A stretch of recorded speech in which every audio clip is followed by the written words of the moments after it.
தினமொரு வசனம். யோவான் 3வது அதிகாரம் வசனம் 16.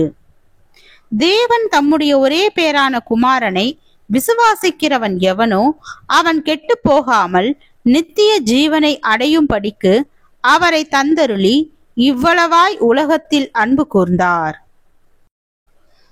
விளக்கம். தேவனுடைய சிறிய வேதாகமம் என்று அழைக்கப்படும் யோவான் 3:16 வசனத்தின் ஒரு அருமையான குறிப்பை ஒருவர் எனக்கு எழுதி அனுப்பியிருந்தார். அது இவ்வாறு கூறுகிறது: தேவன் மிகவும் அதிகமாக நேசிப்பவர். தம்முடைய ஒரே பேரான குமாரனை மிகப்பெரிய பரிசு.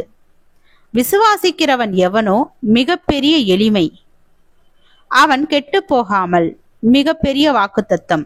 நித்திய ஜீவனை மிகப்பெரிய உடைமை அடையும் படிக்கு மிகப்பெரிய நிச்சயம். அவரை தந்தருளி மிகப்பெரிய செயல். இவ்வளவாய் மிகப்பெரிய அளவு உலகத்தில் அன்பு கூர்ந்தார். மிகப்பெரிய உறவு. ஒரு சிறுமியின் தாய் அவளுக்கு யோவானுடைய சுவிசேஷத்தின் 3ஆம் அதிகாரத்தை வாசித்து காட்டினார்.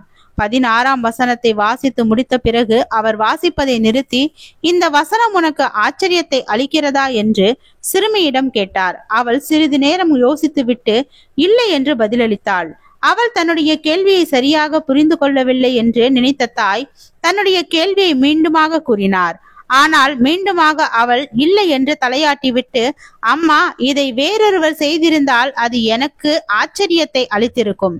ஆனால் அவர் உண்மையாகவே தேவனாய் இருக்கிறார் என்று விளக்கம் அளித்தார். ஆம், ஒரு மிகப்பெரிய தேவனிடமிருந்து ரட்சிப்பு என்னும் ஒரு மிகப்பெரிய பரிசை நாம் இயற்கையாக எதிர்பார்ப்பதில் வியப்பேதும் இல்லை என்று அவள் தன்னுடைய எளிமையான விசுவாசத்தினால் புரிந்து கொண்டாள். தேவனும் அவருடைய அன்பும் அவருடைய நித்தியமான பரிசும் இயற்கையாகவே உயர்ந்தவை என்பதை நாம் பய பக்தியுடன் உணர வேண்டும். ஜெபம். தேவனுக்கு ஸ்தோத்திரம். தேவனே, நாங்கள் எங்களுடைய வாழ்க்கையில் உம்முடைய ரட்சிப்பு என்னும் பரிசை பெற்று உம்முடைய சித்தத்தின்படி உமக்கு பிரியமான ஒரு வாழ்க்கையை வாழ கிருபை பாராட்டும். ஆமேன்.